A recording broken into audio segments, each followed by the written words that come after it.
Terkait dengan pekerja migran ya, kalau kita melihat pekerja migran ini kan tenaga kerja yang bekerja di luar negeri. Sebagian besar yang broken home itu justru orang tuanya bekerja di luar negeri. Justru karena itu ya? Nah, itu Iya, karena iya. itu. Terus kasus perceraian juga cukup tinggi. Setelah adanya kejadian Kamboja, kemudian juga kejadian-kejadian yang lain, ada tidak sebetulnya evaluasi dari sisi hukum? Harus ada penandatanganan perjanjian kerjasama bilateral di sektor pekerja domestik dulu, baru Kerja kita buka yang domestik. lainnya.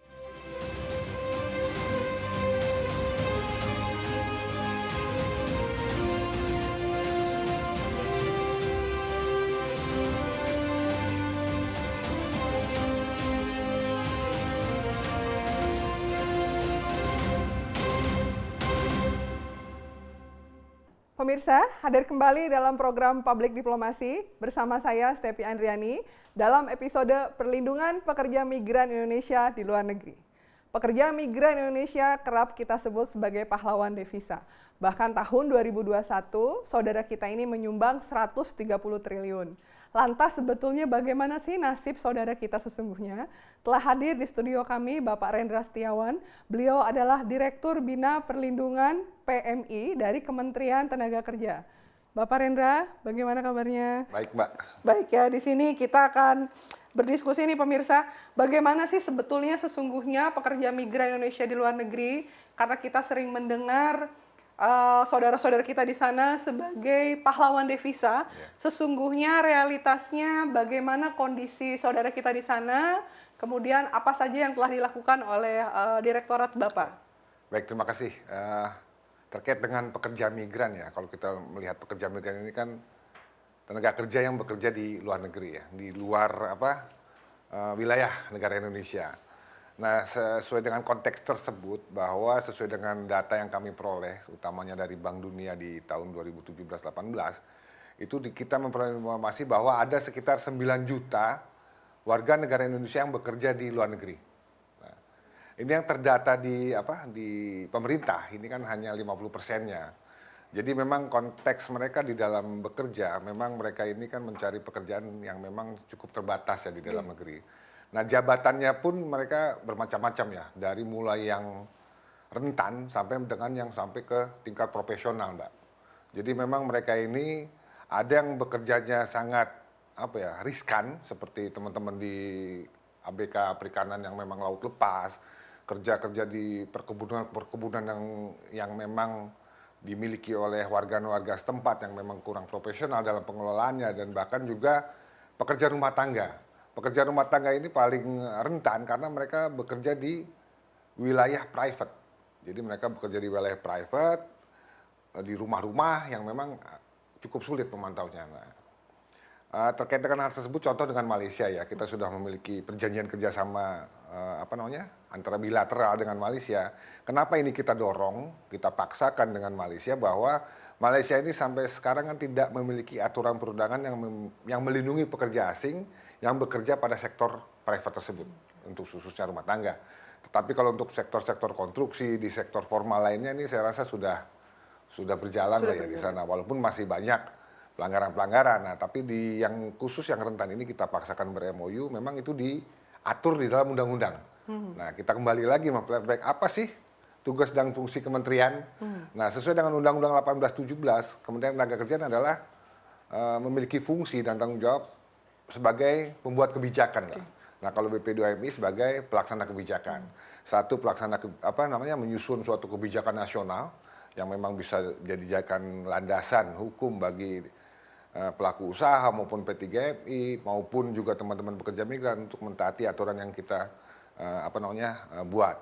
Itu yang pertama. Yang kedua juga memang kita memiliki fungsi untuk melakukan perjanjian kerjasama bilateral. Contohnya tadi ya dengan Malaysia, kita dengan Arab Saudi kemarin waktu ditandatangani di Bali. Nah, inilah fungsi-fungsi utama bagaimana kita bisa mengunci pelindungan itu, memastikan bahwa bagaimana mereka, teman-teman yang ingin bekerja ke luar negeri itu dilindungi. Dari mulai sebelum mereka bekerja, dari mulai rumah, sampai mereka kembali ke daerah asal. Bagaimana skema perlindungan ini bisa kita buat sedemikian komprehensif, ya kan, sehingga mereka bisa kerja dengan tenang lah. Jadi semacam itu secara umum ya. Oke, jadi tadi terkait dengan kebijakan dari Kementerian Tenaga Kerja sendiri, termasuk mungkin di pengawasan ya Pak? Ya. Karena seringkali kejadian-kejadian mengenai pemalsuan dokumen, kemudian juga banyak yang akhirnya ketika sampai sana terombang-ambing, tidak ada yang membantu, itu bagaimana Pak Nah, ini kan pada ada, praktiknya? kalau dari dokumentasi, ini kan tidak terlepas dari peran desa. Oke, Untuk itu kita bekerja sama dengan teman-teman di civil society juga, dengan teman-teman di pemerintahan daerah, itu untuk memastikan peran dari tingkat desa. Jadi bagaimana desa bisa berperan, memang undang-undang yang lama itu tidak memberikan gambaran yang cukup jelas terkait dengan peran desa, tetapi Undang-Undang 1817 itu jelas menggambarkan bagaimana peran desa itu, fungsi desa, tanggung jawab desa di dalam proses migrasi untuk bekerja ke luar negeri. Dari mulai pemberian penyampaian informasi, memastikan dokumen awal seperti KTP, izin istri, izin suami, izin orang tua itu harus benar. Nah, ini kan skema-skema inilah, fungsi inilah yang kita coba dorong, bagaimana desa ini bisa berperan memastikan bahwa dokumen awal yang dibutuhkan oleh pekerja migran itu valid, benar. Tidak yang tadi Mbak bilang ya, bisa kadang-kadang aspal, segala macam, ini yang membahayakan. Kalau aspal itu alamat palsu misalnya, atau umur dipalsukan. Ini kan kalau umur ini jelas ya, terkait dengan kesiapan bekerja. Ya, kalau anak-anak umur 14 tahun dibandingkan dengan umur 18 tahun ke atas kan beda ya. Nah, ini akan menjadi terkendala sendiri ketika mereka bekerja di luar negeri. Karena mereka harus secara fisik, secara mental harus siap. Nah, kalau yang di bawah umur kan di undang-undang kita ini mewajibkan 18 tahun ke atas ya. Nah, makanya dari tingkat desa itu kita coba bangun, kita coba menginisiasi ada yang namanya suatu program desa migran produktif. Desmigratif. Ya. Nah, di Desmigratif ini ada 4 pilar ya di sana ya. Yang pilar pertama adalah layanan migrasi. Nah, layanan migrasi ini bagaimana pilar 1 ini bisa memberikan manfaat dari mulai pemberian informasi sampai dengan pemulihan dokumen, peluang kerja itu disampaikan di pilar pertama. Kita menunjuk 2 petugas desa ya di sana untuk melakukan kegiatan tersebut. Pilar kedua adalah terkait dengan pemberdayaan. Nah, ini kan pekerja migran ini banyak yang tadi Mbak bilang kan, pahlawan devisa, menghasilkan devisa, bagaimana pekerja migran ini bisa memanfaatkan hasil remitansi yang dia bawa atau dia kirim ke keluarga. Nah, selama ini kan saya pernah lah ngalami sendiri, dulu kita pernah melakukan BIMTEK di mana, bimbingan teknis terkait dengan pemberdayaan pekerja migran purna. Ternyata yang mereka butuhkan justru bukan pendidikan edukasi masalah pelatihan ekonomi, tetapi justru mereka membutuhkan dana. Kan dia jadi bingung, kok pulang dari luar negeri dengan gaji sekian besar justru nggak punya uang. Nah, justru itu dari awal pernah kita bekerja sama dengan BI dan juga teman-teman, bagaimana kita bisa mengedukasi dari awal. Ya, sebelum berangkat Sebelum ya Pak? berangkat kita edukasi dulu bagaimana nanti mereka tidak memanfaatkan uangnya untuk yang hal-hal yang nggak benar kan gitu ya. Banyak karena kita kan melihat ya, migrasi ini banyak yang berulang, Mbak. Jadi saya pernah ketemu ya di pesawat itu, saya tanya deh, siapa namanya? Mau ke negara A, namanya ini loh. Kok sendiri? Ya. Oh, ternyata ibu saya sudah jadi pekerja Duluan. sebelumnya. Oh. Nah, ini kan yang semacam ini mungkin nggak, kalau dari sisi kami jangan sampai ya migrasi itu terus berulang. Kalau dia bisa memanfaatkan hasil jerih payahnya, kayak teman-teman kami di Kediri ya, dia bisa memanfaatkan di Tulungagung itu ada juga memanfaatkan hasil bumi setempat untuk dikelola, bahkan diekspor ke teman-teman PMI dulu awalnya, baru dia bisa melebarkan. Nah, yang kita inginkan kan seperti ini ya, dia punya paguyuban, bisa mengembangkan ekonomi rakyat sehingga bisa menyerap tenaga kerja, itu yang kami Jadi harapannya ada hijrah ya Pak, ada, awalnya benar. pekerja migran, kemudian dia jadi entrepreneur, Nah, itu yang jadi kita naik harapkan. kelas gitu Iya, ya, benar. tidak jadi pekerja Nah, lagi, pekerja lagi. Yang akhirnya ya turun temurun. Iya, Nah, kan iya. ada tuh dari mulai neneknya, ibunya sampai Terus ke aja ya, adik-adiknya, iya. ini pernah kita temui. Nah, kalau dia bisa memanfaatkan hasil remitansi yang dia bawa ke keluarganya, inilah fungsi di pilar kedua. Oke. Bagaimana kita bekerja sama dengan kementerian terkait untuk mengelola pilar ini. Dan yang ketiga adalah ini yang cukup sedih juga kita dengarnya. Ini kan yang pilar ketiga ini edukasi untuk anak-anak pekerja migran. Community parenting. Parenting. Iya, karena banyak banget itu anak-anak yang ditinggal kerja, Mbak. Oke. Bahkan dia balita sudah keluar negeri orang Iya, tuanya. iya. Ya kan? Nah, orang tuanya sudah keluar negeri. Nah, kita kan paham. Anak-anak ini kan punya hak juga gitu. Iya. Orang tua sebagai ini juga memiliki hak untuk bekerja ke luar negeri, tetapi kan anak juga punya hak untuk dirawat oleh orang tuanya. Iya. Nah, akhirnya kita membuat suatu program yang community parenting, bagaimana kita bisa memaksimalkan peran warga setempat di dalam mengedukasi, membina anak-anak yang ditinggal oleh orang tuanya. Kita bikinkan rumah pintar di situ, bekerja sama dengan BNI, dengan BRI, ya kan, dengan masyarakat sekitar, kita bangun ini, bahkan dengan LKKNU juga kita kerjasama, membuat suatu panduan yang inklusif, bagaimana nanti panduan ini bisa dipakai, diduplikasi untuk seluruh desa. Contoh di Cirebon ini kita hanya beberapa ya, sekitar 6 atau 8, 6 desa migratif lah yang kita bangun, tapi dia sudah menduplikasi ke daerah-daerah lain, dan ini beda. Ketika kita di Cirebon waktu itu, ada salah satu LSM menyampaikan ke kami, bedanya desa-desa yang sudah ada pendampingan dengan yang belum, mereka ini kadang-kadang nggak tahu, Undang-Undang 18 tuh nggak tahu sama sekali. Nggak tahu ada ini, nggak tahu itu. Dan itu anaknya banyak, Pak, yang anak pekerja migran ditinggal tuh banyak angkanya ya, Pak? Angkanya kalau kita di Indonesia ya banyak, angkanya gimana nggak, datanya kan nggak komprehensif, karena kan memang ada yang desmigratif, ada yang enggak. Kalau desmigratif datanya kita punya ya. Tapi kalau yang memang banyak ya, itu kasus yang pertama seperti ditinggal masih umur 1 tahun, 2 tahun. Ini kan seperti di Tulungagung ya, kemarin kami dapat data itu, sebagian besar yang broken home itu justru orang tuanya bekerja di luar negeri.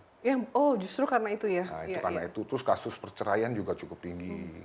Ya, ini kan kita coba edukasi dari awal, ya kan, bagaimana anak-anak pekerja migran itu juga punya hak. Dia bisa berkomunikasi dengan orang tuanya melalui web kan gitu ya, bisa melalui Zoom apa segala macam. Nah, itu pilar yang ketiga. Yang pilar keempat adalah bagaimana kita coba mendorong perekonomian di desa melalui kooperasinya kita kembangkan. Kita kerjasama dengan Kementerian Koperasi, bagaimana coba mengembangkan. Paling tidak kan kalau kooperasinya sudah maju, mereka ini kan uangnya berputar di situ. Pak. Dulu saya pernah ya di Jawa Barat mendampingi Pak Wakil Gubernur dulu, masih Wakil Gubernur kita itu, datang ke suatu desa yang ketika Lebaran harga daging di luar naik, dia di situ turun di situ.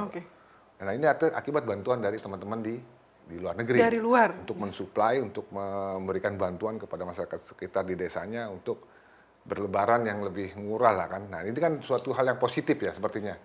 Seperti hal yang positif yang ini harus memang diduplikasi akhirnya oleh desa-desa lainnya. Bagaimana desa lain juga bisa mengembangkan program desa migratif tersebut. Nah, ini yang coba kita canangkan. Selain itu juga terkait dengan yang tadi ya, yang Bank Dunia data itu, ini kan kita coba melakukan kerjasama bilateral, Mbak. Kita coba pastikan, ini kan ada kekosongan hukum kadang-kadang nih. Di kita, contohnya kita dengan Arab Saudi ya, kemarin kan kita dengan Arab Saudi, ini kita coba jembatani, ya kan, kekosongan hukum maupun perlindungan ya intinya. Jadi kita fokus kalau dalam setiap perjanjian kerjasama, kita fokus pada perlindungannya, Mbak. Bagaimana kita bisa menjamin bahwa mereka ini bekerja dengan aman, ya kan? Jadi mereka kan bekerja di rumah ya, di rumah-rumah. Bagaimana kita memastikan mereka bekerja dengan aman? Seperti kontrak kerjanya seperti apa, gajinya, waktu libur, wajib bisa akses komunikasi itu harus diberikan 100%. Betul. Terus dokumen-dokumen pribadi seperti paspor juga harus dipegang oleh pekerja migrannya. Kalau nggak dipegang susah. Dan kita di sana juga selalu membuat suatu task force yang mengawasi, memonitor keberadaan mereka ketika mereka menyelesaikan masa kontrak kerjanya. Nah, inilah gambaran umum yang sudah juga kita lakukan. Selain itu kita juga melakukan semacam evaluasi kinerja P3MI-nya. P3MI ini adalah lembaga perusahaan penempatan pekerja migran yang coba kita evaluasi per tahunnya, Mbak. Kita sekarang bekerja sama dengan Demografi UI, bagaimana kita bisa memetakan sehingga kita bisa lebih memprofesionalkan para teman-teman P3MI, bagaimana mereka bisa bekerja lebih baik, lebih punya hati, nurani di dalam rangka melakukan layanan penempatan. Nah, ini kan kita butuhkan, karena yang kita tempatkan kita kalau bahasa kirim saya nggak setuju, Mbak.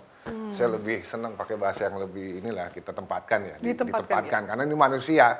Kalau kita kirim barang lah kita kirim. Sepertinya barang, betul. Tapi kan ini manusia. Jadi harus lebih normanya harus lebih sopan ya. Betul. Jadi kita pilih, kalau saya lebih senang kalau orang dikirim memang barang. Terminologinya juga harus tepat. Dan makanya placement di situ pakainya kan, penempatan. Nah, makanya menempatkan dan pelindungan kan. Perlindungan, ya. Jadinya memang kalau kita edukasi lah, kita berikan edukasi, kita evaluasi, hasilnya kita lakukan pembinaan terhadap P3MI yang memang kan nanti ada levelisasinya ya, yang sudah bagus, yang seperti apa. Dan selain itu juga kita mendorong pendirian layanan terpadu satu atap di kabupaten kota, karena kita sudah punya lebih dari 45 layanan terpadu satu atap ini untuk mengefisiensikan layanan dan juga pendekatan kepada masyarakat. Ya. Nah mungkin nanti akan kita duplikasi lebih mendekat lagi kan gitu ya. Nah sekarang juga kita sedang membangun suatu Bu Menteri ya, udah selesai ini pembangunan terkait dengan sistem siap kerja. Jadi nanti pekerja migran itu ketika mereka mendaftar sebagai pencari kerja, ini datanya akan dari awal sampai mereka berangkat itu ada semua lengkap. Ada semua. Ketika mereka kurangnya apa, apakah mereka membutuhkan pelatihan, sertifikasi, segala macam itu ada di sana. Membutuhkan job seperti apa, peluang kerja, mereka ada di sana. Jadi suatu situs yang komprehensif di mana begitu pencari kerja masuk ke dalam sistem siap kerja itu mereka sudah bisa mengakses segalanya terkait dengan ketenagakerjaan di situ.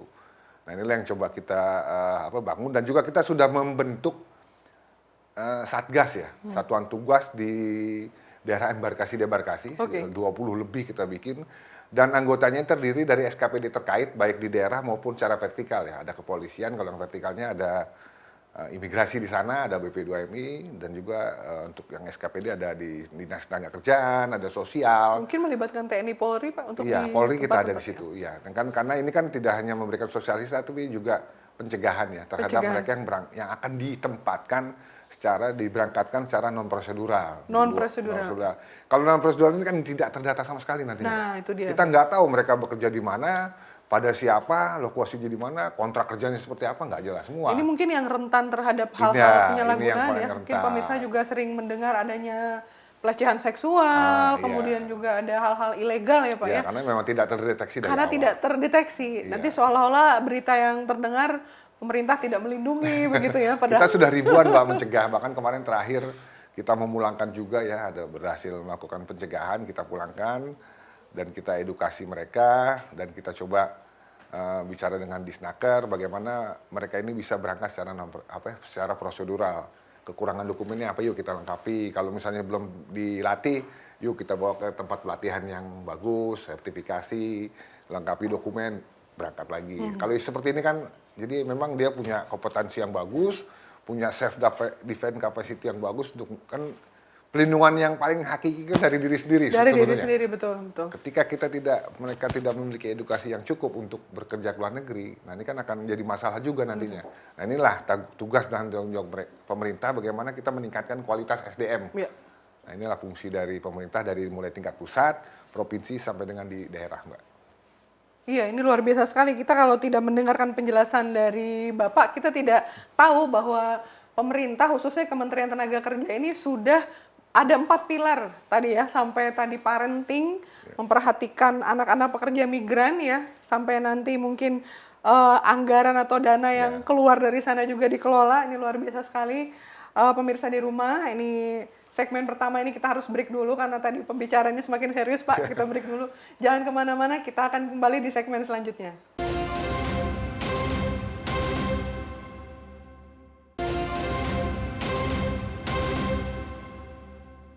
Pemirsa, masih dalam program Public Diplomasi bersama saya Stepi Andriani. Kita hadir kembali di segmen kedua dalam episode ini yang menarik sekali Pak mengenai perlindungan pekerja migran Indonesia. Masih bersama Bapak Rendra Setiawan. Tadi kita sudah bahas mengenai apa saja yang dilakukan oleh Kementerian Tenaga Kerja. Kita ini akan sedikit membahas mengenai kasus terakhir Pak di Kamboja yang terkait dengan penyekapan. Kita ingin tahu sebetulnya bagaimana sih Pak kondisi yang sesungguhnya dan kenapa hal itu bisa terjadi Pak? Ini kan kita mulai dari awal ya. Kalau dari Kementerian Tenaga Kerjaan, ini kan ada yang orang mengadu langsung ke perwakilan. Perwakilan ya? Ada yang ke Kemlu. Nah kalau kami sendiri memang waktu itu dapat telepon langsung dari calon korban. Oke. Jadi memang ada di sekitar Jakarta Utara lah waktu itu ya, dari kota sana dia telepon untuk minta diselamatkan. Nah, dari situlah kita gali, Mbak. Ya kan kita gali, ternyata memang mereka bekerja pada bisnis-bisnis online. Online. Di Vietnam, di Kamboja lah, terutama kemarin kasus Kamboja ya. Mereka ini memang mendaftarnya itu langsung melalui media sosial, Mbak. Hampir seluruhnya ini pendaftarannya melalui media sosial. Ya kan melalui media sosial mereka mendaftar di situ dan mereka ini orang-orang edukasinya lumayan cukup tinggi karena memang ahli-ahli IT Pak kebanyakan yang mereka berangkat, bukan yang ya bahasa premannya ecek-ecek lah. Ini emang kelas-kelas yang edukasinya tinggi, mengerti masalah komputer, mengerti masalah macam-macam terkait dengan online system ya kan. Nah, ini kan mereka terjebak ya dari iming-iming biasanya, gajinya tinggi, segala macam ya kan. Nah, ternyata sampai sana mereka kerjanya itu jamnya aja nggak jelas. Dan mereka dikejar target Mbak. Kalau targetnya nggak pasti, nggak bisa mereka capai, ini mereka di apa namanya istilahnya ditekan lah. Sanksi atau kena Ditekan hukum. bahkan sampai ada penyiksaan kan itu di sana. Nah ini kan yang memang akhirnya meledak lah. Oke. Dan Kementerian Luar Negeri bahkan Bu Menlu sendiri sudah ke sana Mbak. Sudah melakukan apa ya penyelesaian kasus itu ya kan. Namun kan sepertinya kemarin juga kami dapat apa namanya laporan terakhir dari korban lagi gitu. Oke. Nah ini itu sudah kita koordinasikan dengan Kementerian Luar Negeri dan juga sudah disampaikan oleh Pak Direktur PWNI Pak Yuda ke perwakilan data-data tersebut. Bahkan kita juga memiliki kontak langsung. Nah ini coba kita kontak. Nah ini kan kontak ini nggak mudah. Kadang kan mereka juga kalau lagi diawasi nggak bisa kontak. Tapi kalau tidak lagi sih mereka bisa kontak. Nah inilah yang 200-an orang kemarin yang bisa kita pulangkan oleh pemerintah. Nah ini kan berkat kerjasama semua instansi terkait Pak. Dari cepatnya Kementerian Luar Negeri bergerak langsung Bu Menlu sendiri bahkan datang ke sana ya. Kita di sini berkoordinasi dengan stakeholder terkait di dalam negeri bagaimana kita memastikan pemulangan sampai ke daerah asal itu bisa terlaksana dengan baik. Bahkan dia di BAP dulu kan kita harus tahu kan di sini pasti kan ada oknumnya juga yang mengarahkan ke sana. Nah, ini kan yang memang saat ini perlu kehati-hatian lah. Dan ini kasus ini akan mudah-mudahan saya nggak berharap lah. Tetapi sepertinya makanya ada penambahan terus. Karena memang saya pernah ya pulang dari Malaysia, transit, saya dari Malaysia di Kuala Lumpur bertemu dengan beberapa PMI baru pulang dari Kamboja. Dan mereka ya kayaknya happy-happy aja gitu loh. Ternyata memang setelah kita dalami, ada yang terjebak di dalam kasus-kasus seperti TPPO, tapi ada juga yang memang kerjanya ya benar gitu maksudnya ya enjoy aja mereka. Waktu saya ketemu dengan orang yang Sulawesi itu dia enjoy, dia gajinya tinggi dan Tidak merasa tertekan dan dia menikmati. karena perusahaannya memang mungkin benar legal, gitu memang loh, benar, legal. betul, Nah, kalau ya. ketika perusahaan yang ilegal Tidak di benar, sana ya. ini yang akhirnya kontrak kerjanya nggak jelas, jam kerjanya nggak jelas, dipaksa segala macam lah bagaimana mereka memenuhi target itu kan gitu. Yang akhirnya terjadilah kerja paksa Mbak di situ, penyiksaan semacam segala macam. Nah inilah yang kita coba komunikasikan pemerintah Indonesia dengan pemerintah di sana, bagaimana hal ini bisa cepat teratasi lah ya. Dan kita berharap juga pemerintah di sana juga melakukan pengetatan Mbak terhadap bisnis-bisnis online mereka yang memang banyak memakan korban kan gitu. Seperti kasus Benzema dulu kan, itu kan pernah dengar ya. Nah itu kan ABK-nya orang Myanmar, perusahaannya perusahaan Thailand, tetapi kasusnya di yuridiksi Indonesia. Ini kan momen juga, jadi kan IOM dulu yang membantu penyelesaian. Nah ini kan juga kasus-kasus kemanusiaan semacam ini ya mudah-mudahan berhenti sampai di sini lah ya. Dan teman-teman juga bisa melakukan hati-hati lah. Jadi kalau misalnya, kalau saya ya, karena informasi itu nomor satu Mbak untuk bekerja ke luar negeri. Bagaimana kita memastikan informasi itu valid atau tidak. Ya kita datanglah ke instansi pemerintah. Datang ke Disnaker atau ke BP3 TKI atau ke telepon kami di pusat juga ada websitenya atau ke mana lah. Yang penting mereka coba tanyakan ini ke instansi yang berwenang. Benar nggak sih job ini? Karena belum terinformasi, pasti kita akan kontak kok. Kita akan kontak ke perwakilan. Karena ini, di dalam aturan, di dalam Undang-Undang 1817, semua informasi yang masuk ke Indonesia itu wajib diverifikasi oleh perwakilan. Jadi kalau dia sudah lolos verifikasi informasi tersebut, baik dari pemberi kerja langsung maupun dari perwakilan maupun dari agensi di sana, ketika sudah diverifikasi, saya yakin 100% peluang kerja tersebut benar, memenuhi syarat perlindungan yang diatur di kedua negara.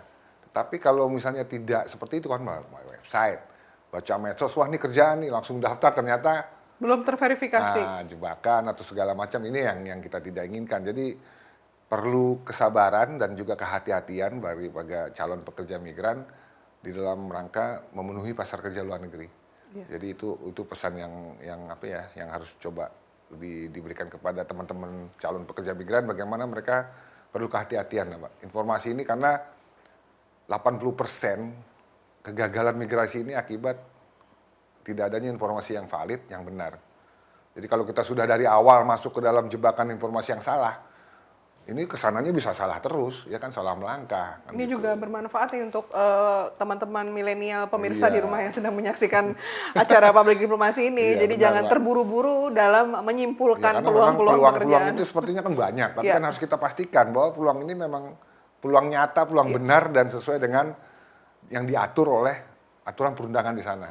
Kemudian, Maupun di Indonesia betul Pak, juga. jadi tadi sudah Bapak sebutkan sebetulnya di awal terkait dengan Kemenaker ini kan ranahnya sebetulnya jakstratnya, kebijakan strategis, walaupun bukan ranah teknis begitu Ya. Pak. Setelah adanya kejadian Kamboja, kemudian juga kejadian-kejadian yang lain, ada tidak sebetulnya evaluasi dari sisi hukum terkait dengan perlindungan maupun penegakan hukum yang terkait dengan pelindungan Ya. migran? Kalau dari undang-undang, itu pelindungan hukum itu kan kerjasama, Pak. Bentuknya itu, bentuk realnya itu kerjasama bilateral. Bilateral. Nah, mungkin ya kita nggak tahu ya, mungkin dari teman-teman di Kementerian Luar Negeri seperti dengan Malaysia ya. Kita contoh Malaysia aja.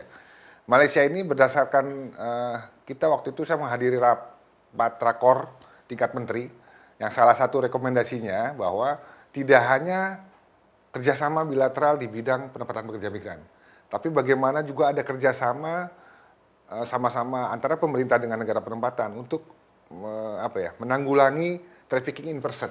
Trafficking in person, oke. Penanggulangan perdagangan manusia atau penempatan ilegal.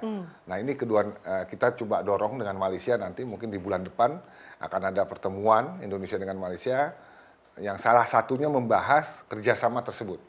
Jadi bagaimana masing-masing negara memiliki peran dan tanggung jawab di dalam rangka melakukan pencegahan. Nah ini kan kalau ada kerjasama ini siapa melakukan apa jadi Ketahuan, jelas, ya. kan? Malaysianya atau begini, Indonesianya nah, nih, ya, betul. Dan kita selain itu juga melakukan ini Mbak ya, sosialisasi secara masif ya. Oke. Dari mulai di NTB, nanti akan ada di NTT. NTT ini kan kasus traffickingnya tinggi, Pak. Tinggi ya. Ya kan kita tahu lah di NTT ini kemana kebanyakan mereka bekerja kan. Kita akan ke NTT, nanti ke Lampung, sampai kemarin ke Indramayu. Pokoknya di mana basis pekerja migran, itu kita datangi. Di Indramayu ini kan banyak yang mereka kerja di Iran, Mbak. Iran, di ya. Irbil. Yang akhirnya mereka terjebak juga pada situasi yang sama Iya. gitu loh. Situasi yang memang sangat rentan terhadap pelindungan. Untuk pulang aja susah kadang-kadang. Nah inilah yang coba kita bangun, bagaimana kita bisa mengevaluasi, bisa menjembatani perjanjian kerjasama bilateral ini dengan negara-negara. Nah sayangnya ini kan Kamboja ini bukan negara penempatan ya. Iya, sebetulnya bukan negara penempatan, itu kan bukan negara penempatan yang memang jadi di undang-undang itu kita tidak boleh menempatkan pekerja migran Indonesia yang bertentangan dengan nilai-nilai kesusilaan. Iya. Nilai-nilai norma sosial, ya kan kalau di Indonesia kan semacam judi-judi online gini kan sebetulnya tabu juga ya. Iya. Ya sebetulnya nggak boleh kerja di sektor itu, Mbak. Kalau dari sisi aturan kita, tapi kan teman-teman melihat di website, wah di sana legal kok, ya Iya, kan? iya, Nah, iya. tanpa kehati-hatian mereka berangkat, akhirnya terjebak pada situasi yang memang mengharuskan yaitu Motif terbesar itu sebetulnya apa sih Pak? ekonomi lah, Mbak. Selain ya tentunya ekonomi yang apa yang Kemudian kalau dari migrasi sampai ya, angka berapa? Apakah sampai bagaimana ya sebetulnya? kalau migrasi ini kan pertama dari ekonomi ya, Iya. yang kedua dari kadang-kadang ada suatu tren, Mbak. Oke. Nah, tren-tren sosial juga kadang-kadang mereka ikut-ikutan juga Oke, ada, oke, ya oke. kan. Apalagi kan dengan konteks sekarang kan sudah no border ya, jadi di Asia itu udah nggak pakai visa kan, Iya. mereka bisa berangkat dengan tiket pesawat, paspor udah bisa berangkat. Berarti mereka bisa bekerja di mana? Ya bisa masuk lah ke negara mana aja. Memang faktor utamanya sih ya keterbatasan lapangan kerja di sini, yaitu itu yang menjadi apa ya dari dulu lah ya. Ini yang kita coba upayakan bagaimana Kementerian Kerjaan berkolaborasi dengan kementerian terkait untuk membuka peluang selebar-lebarnya di Indonesia, dan seandainya di luar negeri pun coba kita lakukan pendekatan dengan negara penempatan, bagaimana kita bisa membangun pola kerjasama tertulis sehingga bisa memastikan mereka bekerja dengan aman. Ya.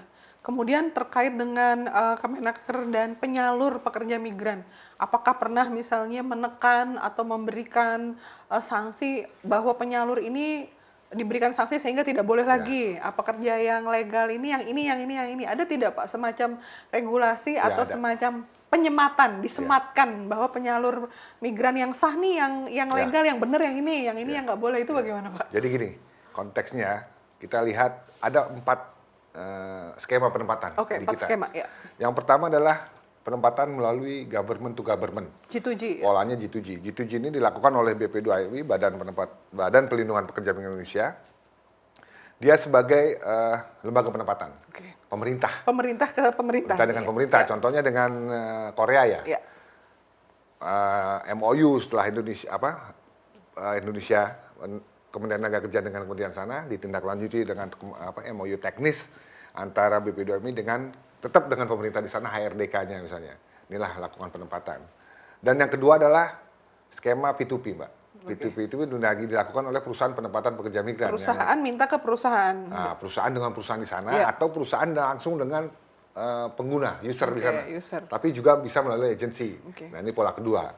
Pola ketiga adalah UKPS untuk kepentingan perusahaan sendiri. Contohnya misalnya Epiterma kemarin ya, menang tender untuk membangun suatu smelter di Afrika.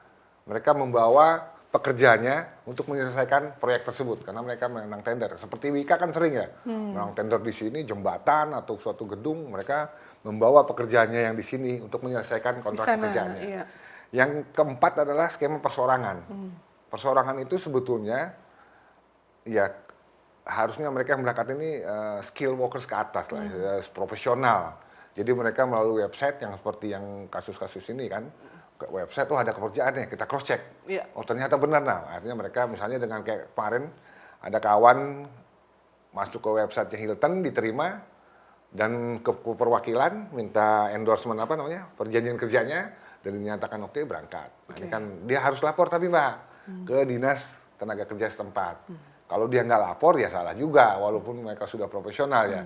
Sampai Walaupun sana perorangan harus lapor. Sampai sana pun mereka wajib lapor sebetulnya. Oke. Ya kan begitu mereka landing, mereka bekerja 1-2 hari laporlah ke perwakilan bahwa saya bekerja di sini, ini kontrak kerjanya dipertunjukkan semua, dikasih dilaporkan lah ya, sehingga nanti perwakilan ada data bagaimana mereka bisa memonitoring, Mbak, memonitoring, mengawasi kan kalau terjadi sesuatu dari awal sudah terinfo Sudah nih. tahu, ya. Tapi kalau tidak lapor, tahu terjadi kasus, wah ini yang agak susah juga, tetapi walaupun seperti itu ya tetap wajib kita selesaikan. Tetapi kalau dari awal skemanya sudah bagus ya, dari sini sudah lapor ke Disnaker, sampai sana lapor ke perwakilan Republik Indonesia, ini kan akan lebih, skema perlindungan akan lebih berjalan gitu dari Sama awal. mungkin kalau di kita ini seperti POA mungkin ya Pak, pengawasan orang asing ya Pak. Ya, Jadi dari sama. awal pun, Dari awal pun sudah udah datang, dia- sudah Udah masuk. didaftar, masuk benar. Oke, berarti betul-betul Kementerian Tenaga Kerja ini khususnya dari Direktorat Bina Penempatan dan Perlindungan ini dari hulu ke hilirnya memang sudah ada ya Pak program. Nah, terkait dengan P3MI tadi ya, Iya. ini kan kita ada evaluasi, jadi emang ada pembinaan, ada sidak, ada berbagai pengawasan yang kita lakukan bekerjasama dengan pengawas ketenagakerjaan. Nah, kita sering, Mbak, sering mencabut siup, ya kan, oke. izinnya kita cabut kalau memang pelanggarannya sesuai dengan aturan yang ada. Kita lihat skemanya, atau skorsing, atau teguran, paling banyak skorsing nih, skorsing sampai 3 bulan. Kalau mereka dalam 12 bulan melakukan pelanggaran yang sama, kita cabut siupnya. Ya kan, kita cabut siupnya. Nah inilah yang kita lakukan juga selain pembinaan juga pencabutan izin, Mbak. Pencabutan izin dalam menyalurkan pekerja Ya, migran tadi ya dan Pak kita coba memblacklist direktur utamanya, terutama penanggung jawabnya sampai berapa tahun gitu, dia udah tidak boleh ya. Tidak boleh lagi masuk ke dalam dunia penyaluran seperti ini. dunia itu. Oke, Iya. iya. Karena kan polanya nanti akan dia pakai lagi tuh, ya kan? Nah ini kan nggak etis lah, baru sekarang dia bikin lagi perusahaan, jadi dirut lagi, bikin masalah terus. Iya. Makanya coba kita blacklist lah ya untuk 5 tahun. Ada yang masuk ke ranah pidana Pak sampai masuk kepada human trafficking. Ada juga. Bahkan ini kan kalau kita lihat ya, kalau misalnya dia pelanggaran administratif, kita cukup sampai di kementerian. Oh, Karena kementerian. kita hanya bisa memberikan sanksi administrasi. Iya. Nah kalau dia sudah masuk ke pidana, biasanya kita laporkan ke Barreskrim, Mbak. Oh, oke. Nah di Barreskrim lah itu nanti diproses, ya kan, sampai tingkat mungkin sampai P21 ke penuntutan ya. Nah ini di Barreskrim. Nah Barreskrim ini biasanya kerjasamanya dengan tim di pengawasan, karena mereka yang memang PPNS ini memiliki memiliki fungsi juga, memiliki peran untuk melakukan sampai tindakan seperti itu gitu. Jadi memang kalau dia pidana, masuk ranah pidana kan di undang-undang ada nih, mana yang pidana, mana yang administrasi. Kalau administrasi ya kita yang eksekusi ya, sampai dengan pencabutan. Tapi kalau dia sudah masuk ke ranah pidana, pasti kita coba sampaikan ke Barreskrim data-data tersebut. Ya luar biasa. Jadi tadi ini kita juga nambah ilmu nih. Ternyata sebegitu ininya rumitnya ya kasus tenaga kerja ini, ada banyak-banyak oknum-oknum yang nakal juga Banyak. dari penyalur juga Iya, ya Pak banyak, ya. iya. Ini pemirsa luar biasa. Jadi kalau kita simak memang kita perlu hati-hati. Ini segmen yang sangat menarik. Pemirsa jangan kemana-mana. Kita akan kembali di segmen selanjutnya.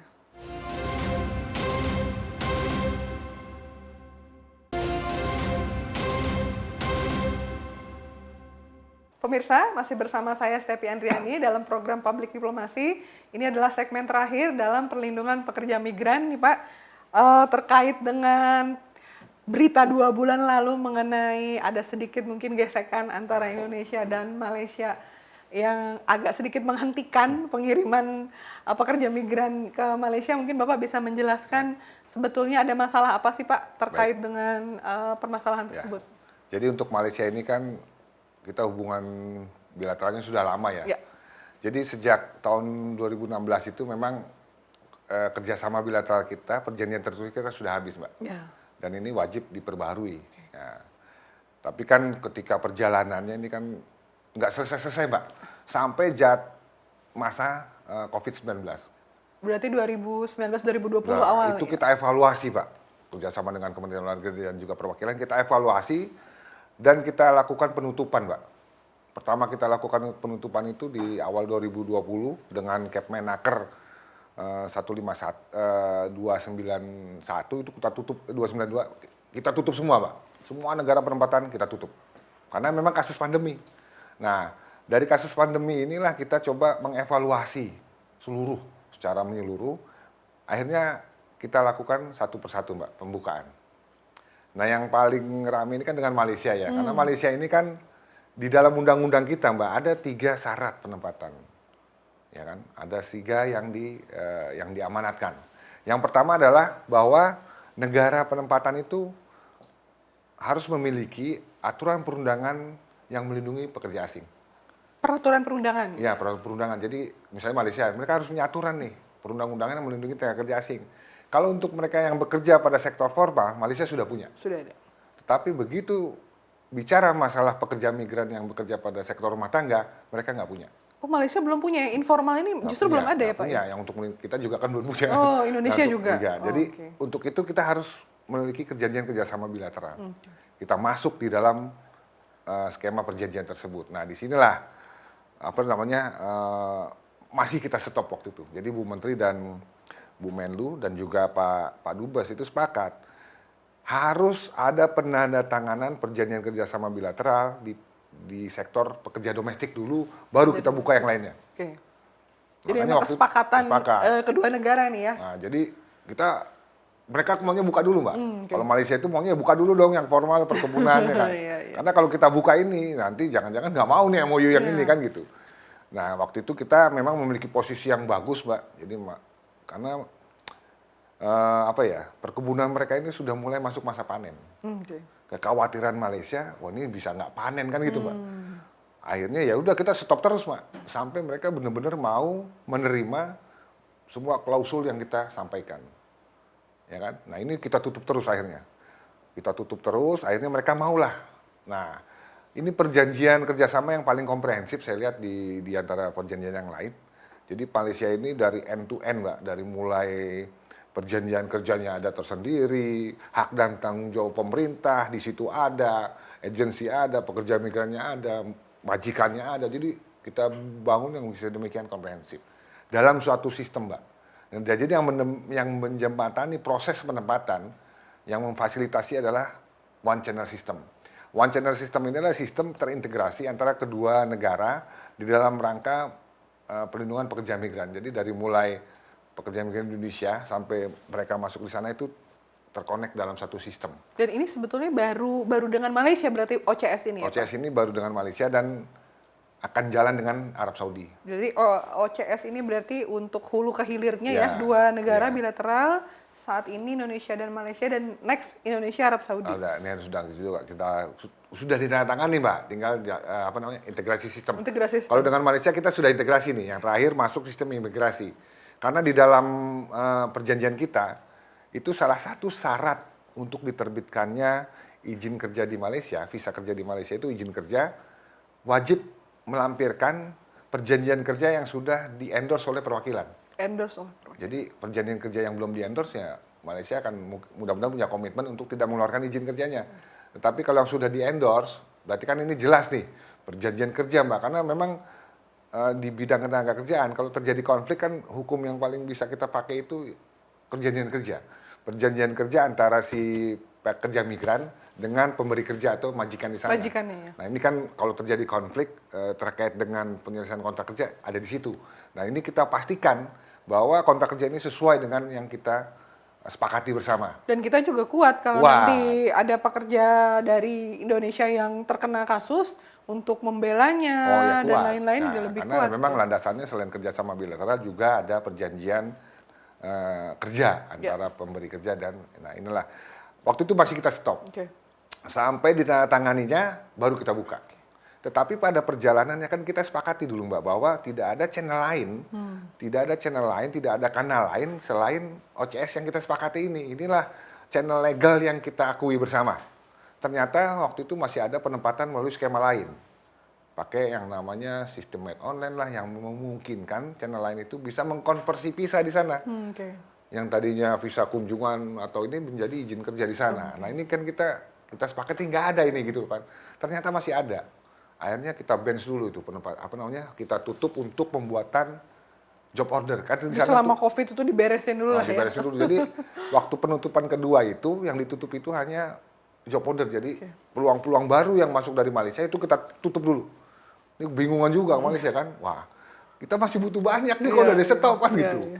Ya udah selesaikan dulu kan gitu. Diselesaikan dulu ini. Yuk kita bikin coba joint statement. Akhirnya terjadilah joint statement di Pullman waktu itu antara Bu Menteri dengan Pak Menteri Saravanan, Menteri KSM di sana.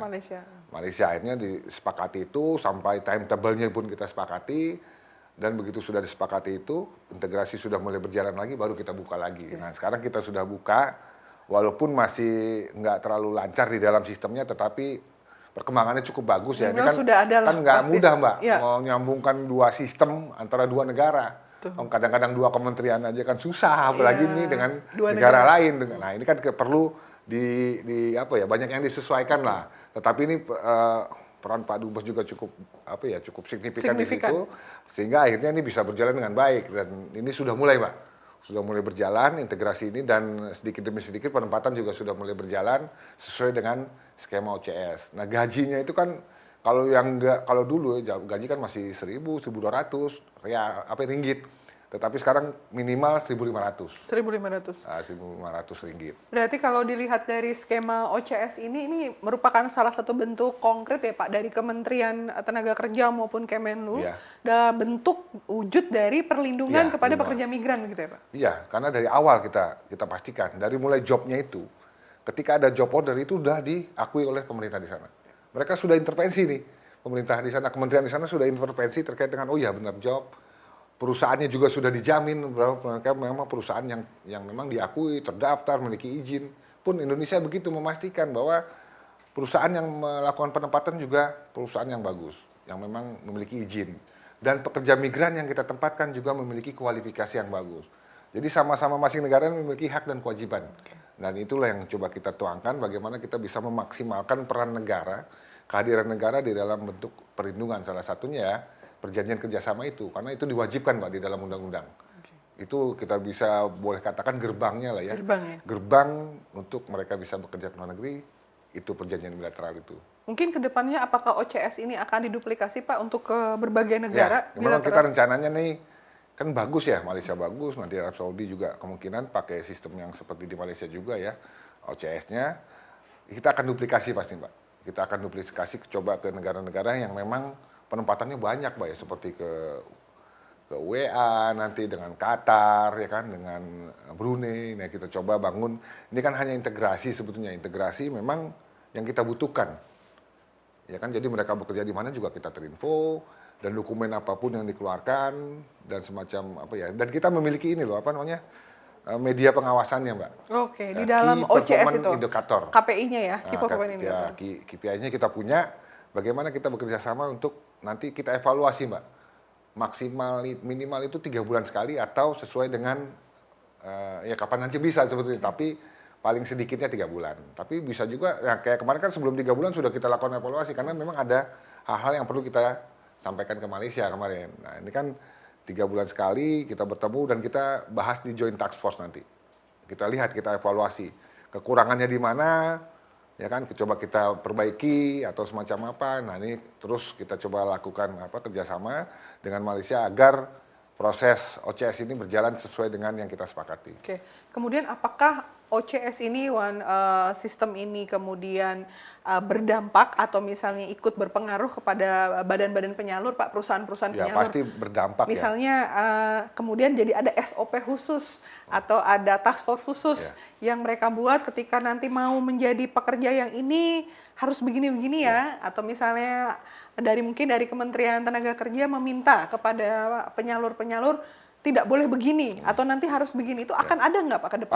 Pasti ke depan itu kan memang memiliki term and condition masing-masing ya. Term and Contohnya dengan Malaysia ini kan kita nggak boleh lagi bekerja kayak bahasanya kita itu kalau saya di main sepeda itu can do it all, Mbak. Jadi semua dia kerjain, dia masak, dia sambil gendong bayi, sambil ngerawat orang tua jompo, sambil nyapu-nyapu halaman. Ini kan kerja paksa ujung-ujungnya. Kita nggak mau kerja seperti itu. Akhirnya kita bagi jabatan itu. Kalau dia sudah merawat bayi, ya jangan juga sambil masak. Coba orang lagi sambil masak, gendong bayi, kalau bayinya kenapa-napa yang salah siapa? Yang salah yang nyuruh kerja. Kompetensinya dia dimasak. Pekerja jaga rumah misalnya. Masak, jaga rumah. Kompetensinya di situ. Dia tidak punya kompetensi untuk rawat bayi. Tetapi dipaksakan oleh majikannya kerja rawat bayi. Ya jangan disalahkan kalau terjadi apa sama bayi. Ini yang kita bagi. Jadi mereka kerja itu by jabatan. Jadi kalau sudah neni saja. Ya neni saja. Tidak usah Parti Jompo ya udah.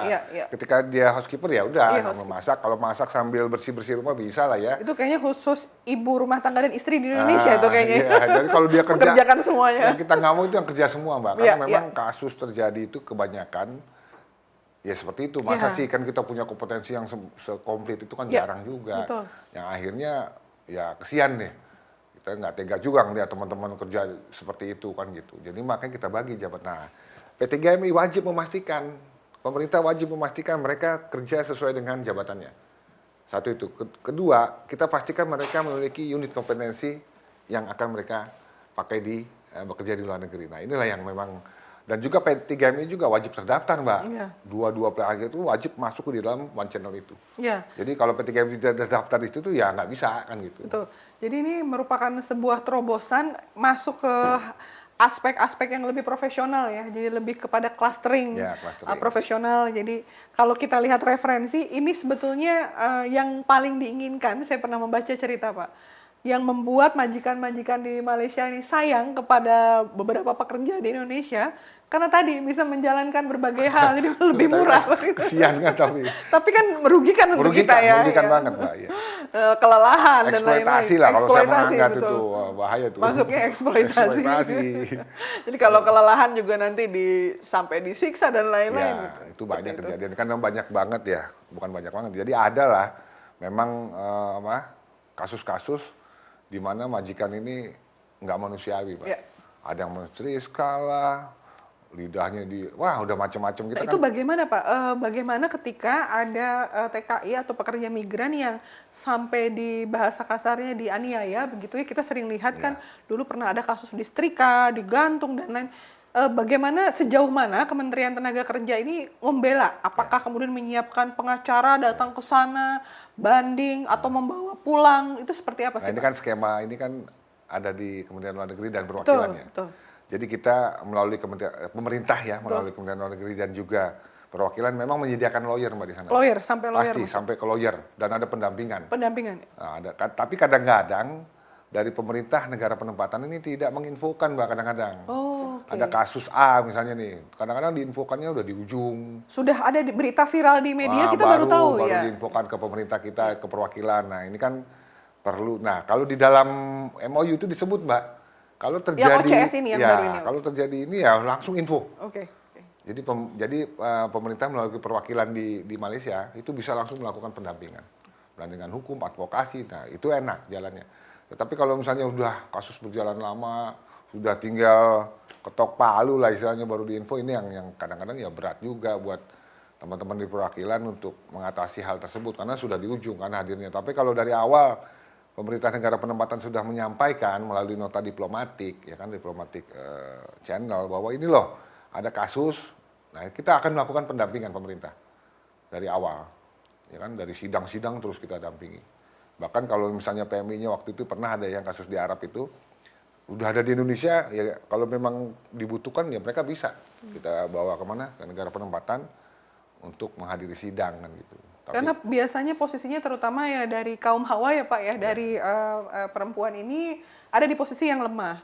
Jadi biasanya kasus-kasus itu kalau referensi beberapa yang saya baca itu dibilangnya atau difitnahnya itu mencuri oleh majikannya. Tapi dari pihak korban menyatakan bahwa saya dilecehkan secara seksual, kok saya yang dihukum gitu. Jadi kita tidak dalam posisi pekerja migran Indonesia tidak kuat karena tadi lawyer datang terlambat atau sudah putusan pengadilan di Raja Malaysia. Nah ini bagaimana sebetulnya ke depan nasib mereka atau keluarga khususnya nanti yang di pedesaan dan lain-lain itu apakah upah kemudian bisa kalau hukum yang berlaku ini seperti apa Pak? Apakah di sana atau mereka dihukum di sini atau bagaimana sebetulnya? ya kalau hukum kan sesuai dengan di mana Tempatnya, tempat kejadiannya. berarti di sana. Ya. Betul. Misalnya kalau pasti kan kebanyakan itu kan pelanggaran paling tinggi itu pelanggaran kontrak kerja lah. Kontrak kerja. Kontrak kerja misalnya gaji nggak dibayar, kerja di luar jam kerja, kadang dipindah-pindah misalnya kerja sama Mbak aja harusnya nih kontrak kerjanya, tapi pas lagi masa-masa tertentu dipindah ke kakaknya, hari Minggu, hari Sabtu dipindah lagi ke saudaranya, ini kan nggak boleh gitu loh. Kerja ya pada satu keluarga. Dan kita batasi Mbak di Malaysia. Satu keluarga hanya 6 orang. 6 orang juga harus yang istilahnya nggak, kalau dia ada anak bayi, balita, ya harus ngambil satu pekerja migran lagi. Kalau dia ada orang tua yang memiliki kebutuhan khusus, ya dia juga harus ngambil satu lagi gitu loh. Jadi nggak boleh mereka mengerjakan semua. Nah inilah yang kita batasi jabatan mereka sehingga kalau saya boleh bilang mereka yang menduduki jabatan formal sekarang karena memang sesuai dengan kompetensi kerjaannya dia di sana itu. Nah inilah kita bisa memastikan dan juga pembayaran gaji tadi Mbak bilang ya itu wajib melalui perbankan Mbak. Oh sekarang perbankan? Perbankan. Jadi kalau dia pakai perbankan kan kita bisa tahu nih. Kalau si majikannya bilang udah kita bayar tuh, tapi kenyataannya nggak ada di bank berarti kan memang belum bayar. Nah inilah ya, hal-hal yang semacam ini yang bisa dijadikan sarana perlindungan. Bagaimana kita memastikan tepat digajinya awal bulan, jangan sampai di buying time lah ya kan. Nanti buying time-nya kalau sehari 2 hari nggak apa-apa. Ada kasus 15 tahun nggak dibayar, 20 tahun nggak dibayar, ya kan. Itu karena pembayarannya by hand. Tapi kalau dengan perbankan, paling tidak kan pemerintah bisa melakukan pengawasan. Melalui perbankan di sana, pemerintah sana juga bisa melakukan pengawasan. Ya, seperti itulah yang memang kita coba lakukan ya, selain akses komunikasi yang awal tadi saya bilang. Jadi kalau teman-teman bekerja di sana di Malaysia, pastikan mereka handphone dipegang sendiri, akses komunikasi juga diberikan sebesar-besarnya, dokumen juga dipegang sendiri. Ya. Ini terakhir Pak, mungkin ada closing statement atau masukan untuk generasi muda, terutama nanti pemirsa di rumah yang ingin bekerja di luar negeri, baik secara profesional ataupun nanti masuk ke dalam perusahaan penempat migran. Silahkan Bapak, ada 2-3 closing statement mungkin Pak. Ya baik, terima kasih Mbak. Yang pertama ini yang pernah kami sampaikan adalah pastikan kalau menerima informasi itu kebenarannya. Jadi datanglah ke instansi ke pemerintah seperti Dinas Tenaga Kerja terkait, layanan terpadu satu atap, ke BP2MI, ke BP3MI, atau ke Kemlu lah misalnya, di mana mereka yang terdekatnya aja. Datangi dan pastikan informasi itu valid, itu yang pertama. Yang kedua, pastikan juga kita memiliki kompetensi yang sesuai dengan jabatan yang akan kita duduki. Dan yang ketiga adalah terkait dengan dokumentasi administrasi pemberangkatannya, bahwa semua dokumen yang kita akan pakai untuk pemberangkatan itu benar Mbak. Tidak boleh aspal atau gimana lah, semua dokumen jadi harus siap. Siap dalam arti siap fisik, siap mental, siap dokumen, siap pengetahuan, semua harus kita siapkan bagaimana kita bekerja di ranah orang, di negara orang. Jadi kesiapan itu tidak hanya disediakan oleh pemerintah, dipastikan oleh pemerintah, tetapi juga dari diri pekerja migrannya sendiri harus memiliki self defense capacity yang cukup ketika mereka bekerja di luar negeri. Luar biasa sekali kita mendapatkan pencerahan pemirsa ya. Tadi sudah kita dengarkan begitu banyak hal-hal yang telah disampaikan oleh Bapak Rendra Setiawan. Terima kasih banyak Bapak. Beliau adalah Direktur Bina Penempatan dan Perlindungan PMI. Tadi dari beliau telah dijelaskan apa saja yang telah dilakukan Kementerian Tenaga Kerja, bahwa sekarang telah digagas ya Pak, jadi satu kebijakan yang ingin melindungi pekerja migran, dan ini sudah digagas di Malaysia dan nanti akan diteruskan di Arab Saudi. Pemirsa, terima kasih banyak telah menyaksikan Public Diplomasi. Saya Stepi Andriani, pamit undur diri. Tetap saksikan Public Diplomasi hanya di Mata Milenial Indonesia TV, matanya Indonesia.